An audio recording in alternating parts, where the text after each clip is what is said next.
Hello everyone, welcome back to the channel, Parth Pratim Majumdar. Yes, আজি আমি discuss কৰিম confirm selection in CEE 2025 হয় যদি আপুনি থাম্বনেল দেখি পেলাই আহিছে দেন ডেফিনেটলি এই পাৰ্টিকুলাৰ ষ্ট্ৰেটেজিৰে আপোনাৰ সিলেকশন হৈ যাব এণ্ড বেছিও কৰিব নালাগে কি কৰিব লাগে আমি ডেফিনেটলি কম সেইখিনি বস্তু ফলো কৰিলে হৈ যাব সো লেভেল আপ কৰিবৰ কাৰণে নিজৰ প্ৰিপাৰেচনটো ষ্ট্ৰেটেজি বনাবৰ কাৰণে টাইম টেবল বনাবৰ কাৰণে এণ্ড এটা ৰুটিন ফলো কৰিবৰ কাৰণে এভৰিথিং ঠিক আছে আমি ডিসকাস কৰিম এই পাৰ্টিকুলাৰ ভিডিঅ'টোত এণ্ড কেনেকৈ আপুনি সিলেকশন পাব পাৰে তাৰ কাৰণে আমি ডিটেইলত ডিসকাস কৰিম in this short video' only so that single strategy কি কৰিব লাগিব okay so first of all আপুনি কিমান কোৱেশ্চনছ প্ৰেক্টিছ কৰিব লাগিব ডেফিনেটলি পঢ়ি সকলোৱে আছে সবে পঢ়ি আছে এক্সামৰ কাৰণে কোনো এনেকুৱা নাই যে যোনে পঢ়া নাই আজিৰ দিনটোত 2 ঘণ্টা হ'লেও পঢ়িছে 3 ঘণ্টা 4 ঘণ্টা হ'লেও পঢ়িছে প্ৰেক্টিকেল কথা কৈ আছো আমি একো থিওৰিটিকেল কথা কোৱা নাই ঠিক আছে একদম প্ৰেক্টিকেল কথা সবে পঢ়ি আছে বাট সিলেকশন কাৰ হ'ব সো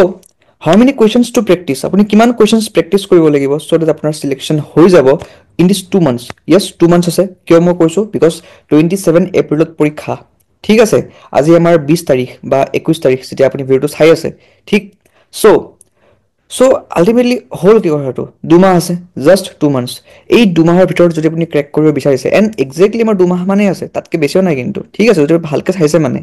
এণ্ড কম্পিটিশ্যন খুবেই বেছি কিয় কম্পিটিশ্যন বেছি বিকজ আমাৰ এজ লিমিট তেনেকৈ নাই এণ্ড নিটৰ এক্সপিৰিয়েঞ্চখিনিয়ে আগতেও দিছিলে এইবছৰ দিব ইনফেক্ট এইবছৰ বেছিকৈ দিব জে এক্সপিৰিয়েঞ্চখিনিও দিব বিকজ এপ্ৰিলত ছেকেণ্ড শ্বিফ্ট আছে আমাৰ ক'ব গ'লে জানুৱাৰীটো হৈ গ'ল ফাৰ্ষ্ট শ্বিফ্টটো ছেকেণ্ড শ্বিফ্ট ক'ব গ'লে আমাৰ এপ্ৰিলতে আছে ঠিক সো বেসিক্যালি আমাৰ কম্পিটিশনস খুব বেছি হ'ব সো আপুনি কিমান কোৱেশ্চনছ প্ৰেক্টিছ কৰিব লাগিব সো যে আপোনাৰ সিলেকশন হৈ যাওক CEE সো সাবজেক্ট PYQs 2017 ৰ পৰা 2024 ACTS batches 2025 ACTS previous batches ঠিক আছে সো ফিজিক্স কেমিষ্ট্ৰি মেথছৰ যদি আপুনি চাই 2017 ৰ পৰা 2024 লৈকে 8 বছৰ 8 বছৰত আপোনাৰ ফিজিক্সৰ কিমানটা প্ৰশ্ন আছে 320 320 কেমিষ্ট্ৰিৰ 320 মেথছৰ 320 আমাৰ যেটো বেটছ হয় ACTS বেটছ 2025 তাত ফিজিক্সৰ কিমানটা প্ৰশ্ন আছে সলভ কৰিবৰ কাৰণে টেষ্ট সিৰিজ বিলাকত 1200 কেমিষ্ট্ৰি 1200 মেথছ 1200 যিখিনি আমাৰ প্ৰিভিয়াছ টেষ্ট আছিল 2024 ৰ কথা কৈ আছো মই মানে লাষ্ট ইয়াৰৰ কথা কৈ আছো ঠিক আছে হাজাৰ হাজাৰ হাজাৰ যদি মই 2023 ৰ কথা কওঁ 22 ৰ কথা কওঁ 21 ৰ কথা কওঁ আৰু বেছিকৈ আছে বাট ইমানখিনি আপুনি প্ৰেক্টিছ কৰিব টাইমো নাই ঠিক আছে ইমানখিনিতো সময় নাই প্ৰেক্টিছ কৰিবৰ কাৰণে সেইকাৰণে মই অকল প্ৰিভিয়াছ বেটছৰ কথা কৈছো মানে 2024 ৰ কথা কৈ আছো এণ্ড 25 ৰ মানে কাৰেণ্ট যেটো আমাৰ টেষ্ট সিৰিজ বেটছ এণ্ড PYQs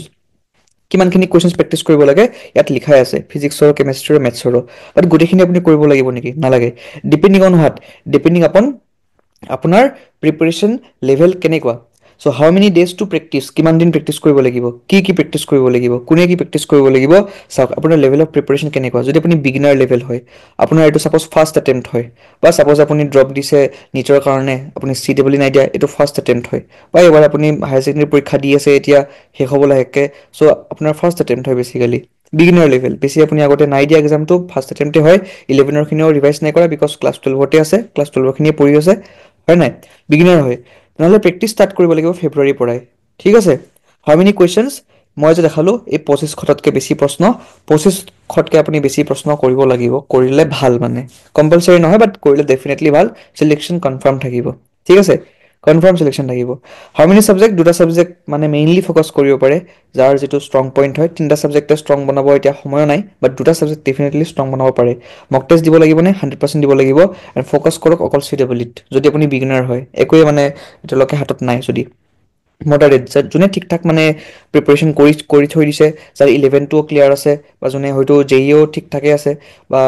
মানে এটলিষ্ট মানে এটা সেফাৰ সাইড মানে যোনে প্ৰেক্টিছ কৰিছে মানে তেওঁলোকে মাৰ্চৰ পৰা কৰিব পাৰে মাৰ্চ ফাৰ্ষ্ট উইকৰ পৰা তেওঁলোকে ডেফিনেটলি প্ৰেক্টিছ কৰিব পাৰে এণ্ড তেওঁলোকে যদি 1500টাও মানে কুৱেশ্যনছ কৰে তেতিয়াও হৈ যাব 1500 মানে কি 1500 মানে 300টা আমাৰ PYQs এণ্ড 1200টা আমাৰ ক'ব গ'লে ACTS বেটছৰ ঠিক 1500 হৈ গ'ল আমি সাবজেক্ট দুটা সাবজেক্ট কৰিলে হৈ যাব মক টেষ্ট দিবই লাগিব বহুত ইম্পৰ্টেণ্ট হয় and focus on CEE only যিখিনি প্ৰ মানে কি যাৰ ক'ব গ'লে নিট কনফাৰ্ম হৈ আছে বা জেই অলৰেডি মানে ফাৰ্ষ্ট যেতিয়া হৈছিলে জানুৱাৰীত তেতিয়া ঠিক ঠাক হৈ আছিলে বা এতিয়া ইমান বেছি টেনশ্যন নাই তেওঁলোকে CEE কাৰণে এপ্ৰিলৰ পৰা পঢ়িলেও একো প্ৰব্লেম নাই 20-25 দিনত ধুনীয়াকৈ হৈ যাব ইমান বেছি প্ৰব্লেম নাই and questions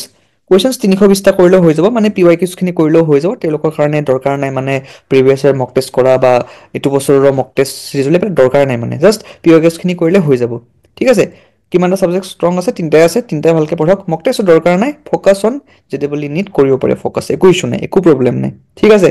so depending on your level of preparation এনেকুৱা ধৰণে আপুনি এটা পেৰামিটাৰত চাব পাৰে নিজকে ঠিক Now, how to check your preparation? Preparation কেনেকৈ চেক কৰিব নিজৰ so' attempt sectional mocks for physics chemistry maths যিহেতু আমাৰ বেটছত অলৰেডি ছেকশ্যনেল মক টেষ্টবোৰ চলি আছে বা চলি আছিলে এণ্ড চলি থাকিব ইনফেক্ট চ' সেইবোৰ আপুনি এটেম্প কৰি চাব পাৰে আপোনাৰ কিমান মাৰ্কছ হয় গম পাব বা যদি আপুনি মক টেষ্ট ল'ব বিচৰা নাই তথাপিতো একো প্ৰব্লেম নাই আপুনি 2017-18 পি আই কিউজখিনি দি দিব পাৰে মানে আল্টিমেটলি 2017 পৰা যিহেতু পেটাৰ্ণটো চেঞ্জ হৈছিলে চ' 17 বা 18 পেপাৰ দিব পাৰে ইমান টাফ অহা নাছিলে ঠিকেই আহিছিলে মানে 17-18 সেইবোৰ দিব পাৰে মানে ঠিক আছে ৰিচেণ্টটো দিব পাৰে খালি 17-18 দিলেও মানে গম পাই যাব আৰু ঠিক তো যদি আপোনাৰ স্ক'ৰখিনি আহিছে 100ৰ পৰা 130 দেন ঠিক ঠাক মানে এভাৰেজ বিকজ 100 and 130 ঠিকেই মানে আৰু এভাৰেজ বুলি ক'ব পাৰি যদি 130 to 180 আহি আছে good because 130 to 180 is really good mark and আপোনাৰ আৰু 2 মাহ আছে আপুনি আৰু লেভেল আপ কৰিব পাৰিব আৰু আপুনি স্ক'ৰ বঢ়াব পাৰিব এক্সেলেণ্ট মানে কি 180 প্লাছ যদি আপোনাৰ আজিও 180 প্লাছ আহি আছে কালি চি ডাবল হ'লেও আনকি আপুনি পাছ কৰিবই মানে ঠিক আছে সেইটো কনফাৰ্ম মানে চ' এনেকুৱাকৈ আপুনি চেক কৰিব লাগিব নাও মষ্ট ইম্পৰ্টেণ্ট যিহেতু আমি কথাটো ক'লোঁ টেষ্ট চিৰিজটো বেচিকেলি দিয়া আছে 30 টেষ্ট 14 ছেকশ্যনেল 16 ফুল টেষ্ট আমাৰ দিয়া আছে এট 1299 ক'ব গ'লে পাই যাব এনচাৰ কিজ থাকিব পাৰ্চনেল মেণ্টাৰশ্বিপ থাকিব ফ্ৰী এক্সেছ থাকিব গোটেইখিনি পি ৱাই কিউজৰ বা গোটেইখিনি আমাৰ পি ৱাই কিউজটো অলৰেডি দিয়া আছে টেলিগ্ৰামতো দিয়া আছে ক'ব গ'লে হোৱাটছএপ গ্ৰুপতো দিয়া আছে ঠিক আছে এইবোৰ বস্তু থাকিব স্কেন কৰিলে হ'ল হোৱাটছএপত মেছেজ দিলে হ'ল বা মেইল কৰিলে হ'ল একো প্ৰব্লেম নাই চিম্পলি হোৱাটছএপ কৰক নিজৰ ফুল নামটো লিখক এণ্ড ইমিডিয়েটলি জইন কৰক বিকজ আপুনি যদি আজিয়ে জইন কৰে দেন ডেফিনেটলি আপোনাৰ কাৰণে ভাল হ'ব প্ৰেক্টিছ কৰিবৰ কাৰণে এণ্ড প্ৰেক্টিছ কৰিলেহে হ'ব বহুতে সুধে যে কমন কুৱেশ্যনছ আছে নেকি কমন কুৱেশ্যনছ ইয়াৰ পৰাই কমন কুৱেশ্যনছ আহিব ইয়াৰ বাহিৰত একোৱে নাহে যদি আপুনি ইমানখিনি প্ৰশ্ন প্ৰেক্টিছ কৰি লৈছে মানে 2500 ঠিক আছে পাৰ ছাবজেক্ট মানে 7500 ঠিক আছে 7500 কুৱেশ্যনছ যদি আপুনি প্ৰেক্টিছ কৰিছে টোটেলত তেনেহ'লে আপোনাৰ তাৰ পৰা 120টা প্ৰশ্ন কমন নপৰিব নেকি 100% পৰিব 120টাৰ 100টা কুৱেশ্যনটো কমন 100% পৰিব লাষ্ট ইয়েৰো পৰিছিলে এইবাৰো পৰিব এণ্ড সেইটো পৰাটো খাটাং মানে because we are confident enough why because we have given selections and আমি অলৰেডি 5-6 বছৰৰ পৰা আমি কৰি আছোঁ চ' উই ন' একজেক্টলি যে মানে কি কুৱেশ্যনছ দিলে ষ্টুডেণ্টছে কি কুৱেশ্যন প্ৰেক্টিছ কৰিলে এক্সামত তাৰ চান্স থাকে এনে আমি সেইবোৰে ক'ব গ'লে টেষ্ট চিৰিজটো ভৰাই আছোঁ এণ্ড দিছ টেষ্টাৰ কোনে বনাইছে এইবোৰ টেষ্ট যোনে অলৰেডি পঢ়ি আছিলে বা যোনে টপাৰ্ছ হয় they are making this test যাৰ 2 ডিজিট ৰেংক আছে ঠিক আছে they are making this test বা অলৰেডি যোনে জব পাইছে okay they are the mentors ক'ব গ'লে so' definitely you can join and thank you for ৱাচিং this video' Thank you and join Telegram group for all the updates for all free PYQs and mocks ক'ব গ'লে টেলিগ্ৰামত free দিয়া আছে WhatsApp গ্ৰুপতো join কৰি লওক everything is given ঠিক আছে okay thank you for ৱাচিং